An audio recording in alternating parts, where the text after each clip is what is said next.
रणबीर कपूर न सिर्फ कपूर खानदान के लाडले हैं, बल्कि परिवार के इकलौते ऐसे लड़के हैं जिन्होंने न केवल अपनी स्कूली पढ़ाई पूरी की, बल्कि आगे की पढ़ाई के लिए विदेश भी गए। अपनी स्टाइल, चार्म और शानदार एक्टिंग से लोगों का दिल जीतने वाले रणबीर पर्दे पर जितने चुलबुले नजर आते हैं, बचपन में भी उतने ही शरारती थे। वे खुद मानते हैं कि उन्हें पिता ऋषि कपूर से मार भी पड़ी है। इतना ही नहीं, उनके स्कूल के प्रिंसिपल ने भी उन्हें पीटा था। तो वीडियो में आगे जाने से पहले अगर आप इस हमारे चैनल पर नए हो तो चैनल को सब्सक्राइब जरूर करें, साथ ही घंटी का बटन दबाकर नोटिफिकेशन ऑन कर लें ताकि आने वाले सभी वीडियो के नोटिफिकेशन आप तक पहुंचते रहें। कपूर खानदान बॉलीवुड के सबसे पुराने और प्रतिष्ठित फिल्मी परिवारों में से एक है। इस खानदान की 4 पीढ़ियां फिल्म इंडस्ट्री से जुड़ी है वही है। हालांकि किसी ने भी अपनी स्कूली पढ़ाई पूरी नहीं की। रणबीर कपूर परिवार के पहले ऐसे पुरुष सदस्य हैं जिन्होंने न केवल स्कूल की पढ़ाई पूरी की, बल्कि विदेश जाकर भी पढ़ाई की। अभिषेक श्रीवास्तव के साथ इंटरव्यू में रणबीर ने बताया, मेरे परिवार का पढ़ाई में रिकॉर्ड बहुत अच्छा नहीं रहा। मेरे पापा ऋषि कपूर 8वीं क्लास में फेल हो गए थे। मेरे अंकल राजीव कपूर 9वीं में और मेरे दादाजी राज कपूर तो 6ठी क्लास से आगे नहीं पढ़ पाए थे। मैं अपने परिवार का सबसे ज्यादा पढ़ा लिखा इंसान हूँ। जब मैंने 10वीं में 93.4 अंक प्राप्त किए तो मेरा पूरा परिवार बहुत खुश हुआ। उन्हें मुझसे कोई खास उम्मीद नहीं थी, लेकिन जब मेरा रिजल्ट आया तो मेरी दादी तो रोने लगी थी। उन्होंने मेरे लिए एक छोटी सी पार्टी भी रखी थी। मैं अपने परिवार का पहला लड़का था जिसने 10वीं की परीक्षा पास की। भले ही पढ़ाई से मैं औसत था, लेकिन एक्टिंग में हमेशा से बेहतरीन रहा हूँ। रणबीर न सिर्फ फिल्मों में अपने चुलबुले अंदाज के लिए जाने जाते हैं, बल्कि स्कूल के दिनों में भी वे बहुत कम शरारती नहीं थे। वह हमेशा क्लास में सबसे पीछे बैठते थे और मौका मिलते ही कोई ना कोई मस्ती जरूर करते थे। एक बार स्कूल में एक बोरिंग पीरियड के दौरान रणवीर क्लास से चुपचाप खिसकने की कोशिश कर रहे थे, लेकिन प्रिंसिपल ने किस्मत से साथ नहीं दिया। तभी उन्हें स्कूल के प्रिंसिपल ने पकड़ लिया। इसके बाद जो हुआ वो रणवीर आज भी नहीं भूल पाए। प्रिंसिपल ने गुस्से में उन्हें कई थप्पड़ भी जड़ दिए। इतना ही नहीं, उन्हें मारते मारते पूरे कॉरिडोर में ले गए। फिर वहीं खड़े होकर गुस्से से पूछा, तुम क्या कर रहे हो? सिर्फ प्रिंसिपल नहीं, बल्कि रणवीर बचपन में पिता ऋषि कपूर से भी मार खा चुके हैं। वह अपनी मां नीतू कपूर के भी लाडले हैं, लेकिन पिता से काफी डरते हैं। एक बार ऋषि कपूर ने रणवीर को तमाचा भी जड़ा था। रणवीर ने कहा, मैं अपने पापा का हमेशा से फैन रहा हूँ। उनके डिफरेंट किरदारों को देखना मुझे अच्छा लगता है। यूं तो पापा कभी मुझ पर चिल्लाए नहीं, लेकिन बचपन से मैं एक बार मुझे बहुत जोर का चांटा मारा था, क्योंकि मैं जूते पहनकर पूजा घर में चला गया था। तब मैं करीब 12 साल का था। इतना ही नहीं, रणवीर ने यह भी बताया कि वह पिता ऋषि कपूर की फिल्मों को बड़े शौक से देखते हैं। वही मम्मी नीति कपूर को फिल्म में देखने में उन्हें झिझक महसूस होती है। ऋषि कपूर ने 1999 में ऐश्वर्या राय और अक्षय खन्ना स्टारर फिल्म आ अब लौट चले का डायरेक्शन किया था और वो इसके प्रोड्यूसर भी थे। इस फिल्म में रणवीर ने भी अपने पिता का बतौर असिस्टेंट डायरेक्टर मदद की थी। उस वक्त उनकी उम्र 17 साल थी और उन्होंने 10वीं की पढ़ाई पूरी की थी। इसके बाद उन्होंने HR college of commerce and economics से 11वीं और 12वीं की पढ़ाई की और फिर न्यूयॉर्क के स्कूल ऑफ विजुअल आर्ट्स से फिल्म मेकिंग का कोर्स किया और ली स्टारबर्ग थिएटर एंड फिल्म इंस्टीट्यूट से मेथड एक्टिंग का कोर्स किया। यह वही संस्थान है जहां हॉलीवुड के कई दिग्गज अभिनेता जैसे अल पचिनो और रॉबर्ट डी नारो भी प्रशिक्षण ले चुके हैं।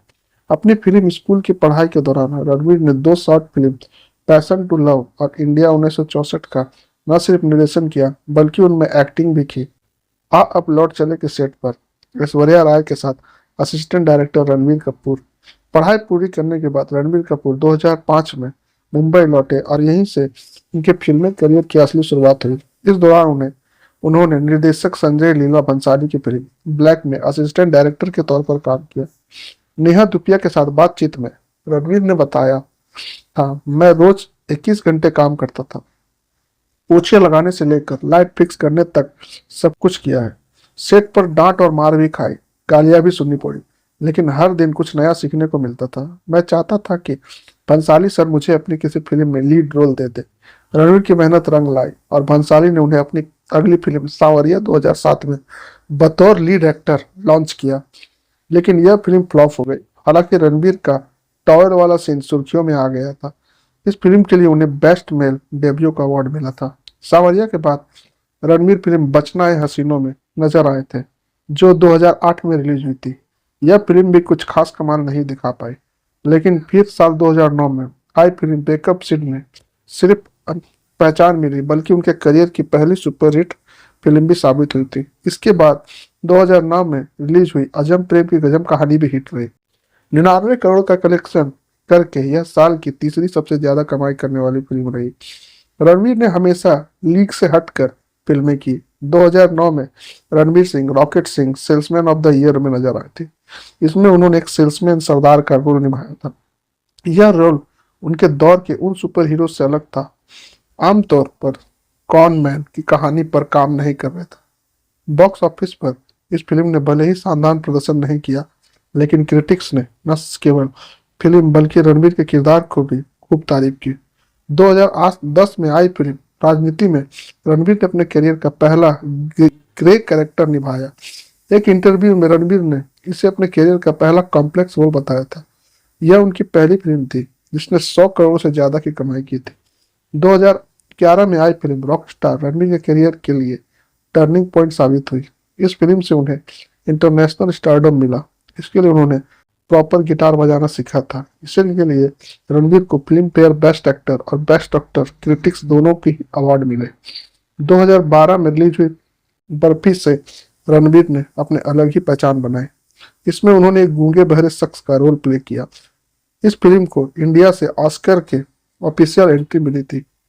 इस रोल को पूरा करने के लिए एक्टर ने चार्ली चैपलिन और दादा राज कपूर से प्रेरणा ली थी। रणबीर ने अपने कैरियर में ऐसे दौर भी देखे हैं जब उनकी फिल्म फ्लॉप हो गई थी। 2013 से 2017 के बीच उन्होंने कुल 6 फिल्मों में काम किया, जिनमें से ऐ दिल है मुश्किल को छोड़कर बेशरम, रॉय, बॉम्बे वेलवेट, तमाशा और जग्गा जासूस जैसी फिल्में फ्लॉप हुई।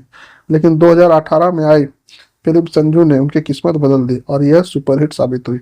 इसके बाद रणबीर ने लगभग 4 साल का ब्रेक लिया और 2020 में उन्होंने ब्रह्मास्त्र पार्ट 1 में वापसी की और यह फिल्म भी हिट रही। और फिर 2023 में आई फिल्म एनिमल ने रणबीर को उनका खोया हुआ स्टारडम वापस दिला दिया।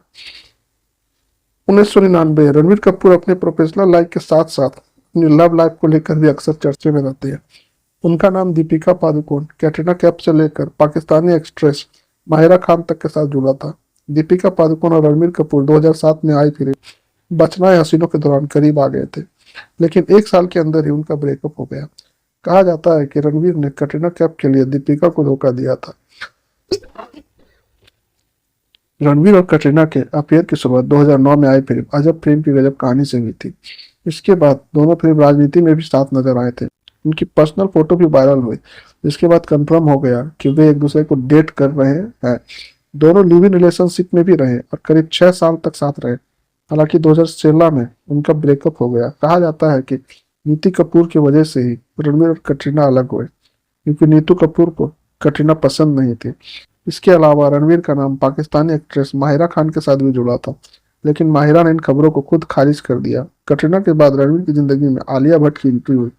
दोनों करीब आए जब 2018 में उन्होंने अयान मुखर्जी की फिल्म ब्रह्मास्त्र की शूटिंग शुरू की। तब से दोनों साथ और लिव इन रिलेशनशिप में रहे। लगभग 4 साल तक रिलेशनशिप में रहने के बाद रणबीर कपूर और आलिया भट्ट ने 14 अप्रैल 2022 को शादी कर ली। इस शादी से कपल को एक बेटी रहा है। बेटी राहा के जन्म के बाद रणबीर कपूर ने अपने लाइफ स्टाइल में कई बदलाव भी किए। उन्होंने न सिर्फ नॉनवेज छोड़ा बल्कि स्मोकिंग से भी दूरी बना ली। इसके अलावा रणबीर ने कई इंटरव्यू में कह चुके हैं राहा ने उनके जीवन में नजरिए को पूरी तरह बदल दिया। उन्होंने कहा, जब मैंने राहा को पहली बार गोद में लिया और मेरे जीवन का सबसे कीमती पल था, ऐसा लगा जैसे मैं फिर से जन्मा हूँ। मेरे पहले के 40 साल का एक जिंदगी जैसी लगती है। अब मैं नए एहसास और विचारों का अनुभव कर रहा हूँ। मैं हमेशा सोचता था कि मैं 71 साल की उम्र में मर जाऊंगा, लेकिन अब मुझे लगता है कि वह बहुत जल्दी है। राहा ने यह सब बदल दिया है। तो दोस्तों, वीडियो कैसी लगी है कमेंट करके जरूर बताएं। वीडियो पसंद आई हो तो वीडियो को लाइक, शेयर और हाइप जरूर करें ताकि इस चैनल की रीच बढ़े। तो जल्दी मुलाकात होगी किसी अगले वीडियो में ऐसे ही किसी मजेदार किस्सों के साथ।